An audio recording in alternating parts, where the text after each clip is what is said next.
आज आपण आहे ना आपल्या काही कस्टमरचा रिव्ह्यू घेऊ. काही जण आपल्या रेस्टॉरंटला नवीन आलेले आहेत, आपण त्यांचा रिव्ह्यू घेऊ.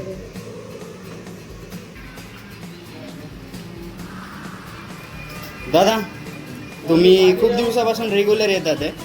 मला रिव्ह्यू घ्यायचा आहे तुमचा. तर तुम्हाला जेवण कसं वाटले आपलं? अतिशय स्वादिष्ट आणि उत्तम जेवण.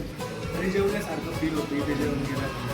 ॲक्च्युली आम्ही नाशिकला राहतो, ते आम्ही कामानिमित्त आलेलो आहे. आज साधारणतः पहिला झाला असेल म्हणजे आम्ही इथेच जेवण करतो. घरी जेवण केल्याचं फील होतं अक्षर. जेवण खरंच खूप स्वादिष्ट आहे. नक्की अवश्य भेट द्यायला. थँक्यू दादा.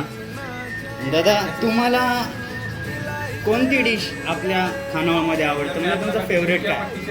सर्व मला आवडते. त्यामध्ये मटन किंवा सगळ्यात जास्त आवडतं मला. आणि बिर्याणी तर एकदम म्हणजे महाराष्ट्रात कुठे खाल्ली. ओके, धन्यवाद दादा.